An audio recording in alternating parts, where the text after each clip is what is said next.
Let's talk about my third Batman movie for my DC cinematic universe. With the assistance of a superfan calling herself Punchline, Joker escapes on Christmas Eve. The second they realize that he has broken out of the asylum, the entire city shuts down in a protocol they call Joker's Law. A curfew is immediately put in place and everyone has to rush back home, lock their doors, and hide until they get the all clear from the city. Batman orders his family, Dick, Selina, Barbara, Tim, and Jason, to stay inside. Stay in the cave. Do not come out for any of this. This is his fight and he will bring the Joker down. And then all of the TVs in Gotham City flip to the same channel, and we see the Joker dressed in a Christmas sweater, and he addresses Gotham. Hello, Gotham!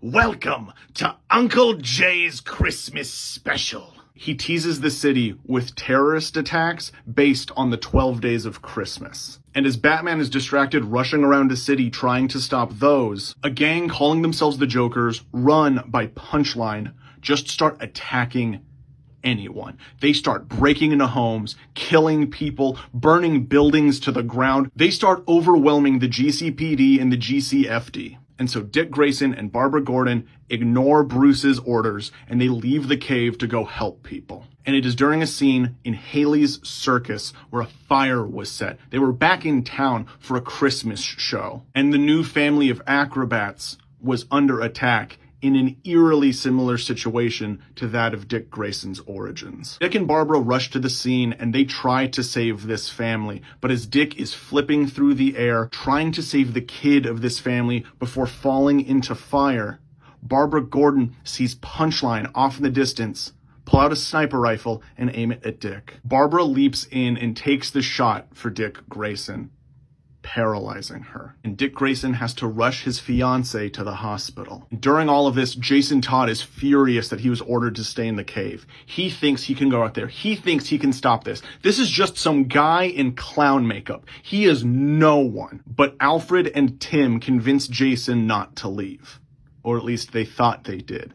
But Jason manages to break out of Wayne Manor undetected and hunt down Joker by himself. We cut back to Batman, who stops a couple more Christmas-themed bombs, and then we cut to Jason, and Jason has managed to track down Punchline. He fights her, and he manages to break her arm, but then he's hit in the face by gas shot out of a flower on her chest, and Jason Todd goes down. And then the TVs to Gotham City turn on again. Uncle Jay's Christmas special is back with a new special guest.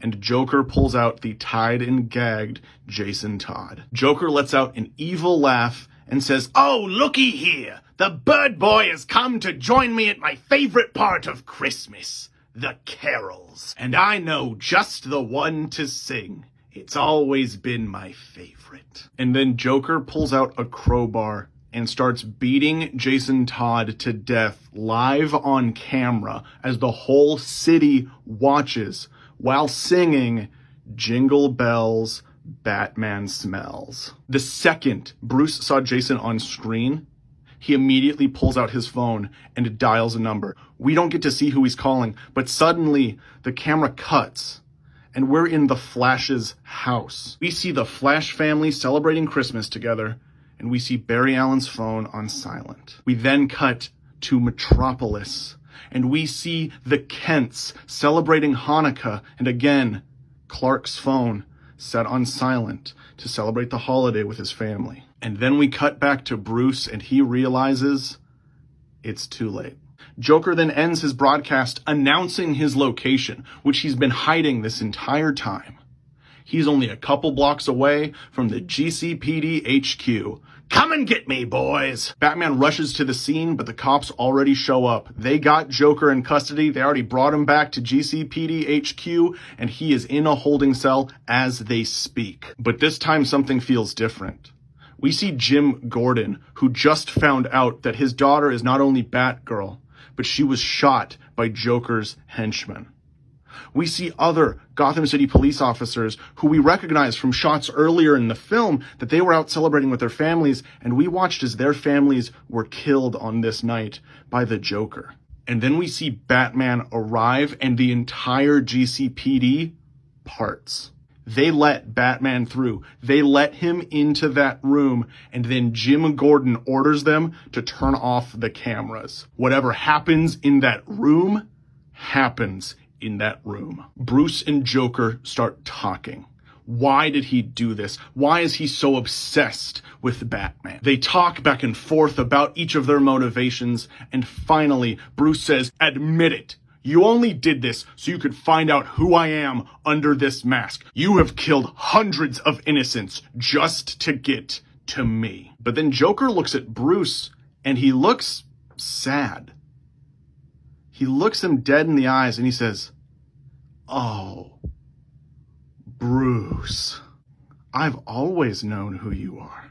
And Batman's eyes go wide. "You think that I did all of this for all of these years so that I could kill Bruce Wayne? No one's ever gotten famous for killing a Wayne, kid. Joe Chill killed 2 of them and no one knew his name. I did this to prove that you are no better than me. You on your self-righteous crusade against crime are no better and no different than me. I did this to show that even the self-proclaimed best of us is only one bad day away from turning in to me. I killed a couple hundred tonight. I crippled the girl even though I was going for Nightwing, that brat. And then I beat poor little Jason to death. So did I do it, Bruce? Are you angry? Are you going to kill me? Did I give you a bad day?" And then Batman just leaps over the table and starts beating this guy to death. And he is brutalizing this guy. Literally, whatever the fuck DC lets me do to this dude while keeping a PG-13 rating because profits or whatever the fuck, I'm gonna do it. This dude's gonna get real bloody. It's gonna get real bad. We cut outside the interrogation room where the rest of the GCPD can audibly hear Joker getting beaten, and none of them do anything. Some of them even murmur amongst themselves that he's getting what he deserves. But then back inside the room, Batman stops beating him because he can't let Joker be right. Joker deserves to die, but Batman can't be the one to do it. Batman has to be the one who doesn't do it. Batman drags Joker's broken and bloodied body out of the GCPD. As the cops realize that he's alive, they ask Batman, what is he thinking, letting that lunatic live? And Batman reiterates the words that Dick Grayson said to him all those years ago in the rainy foyer when Dick Grayson was just 8 years old. Heroes don't kill. Joker is taken to the hospital and lives. Barbara Gordon was shot in the spine and will never walk again, and it was only 4 months until her and Dick Grayson's wedding. And finally, we get back to Wayne Manor, and we see the Christmas presents that Bruce had gotten the 3 boys, Tim, Dick, and Jason, hanging in their stockings. Tim opens his up, and it's legal adoption papers. Bruce was legally adopting the boys this Christmas. And that is my 3rd Batman movie, which I call Batman Silent Night.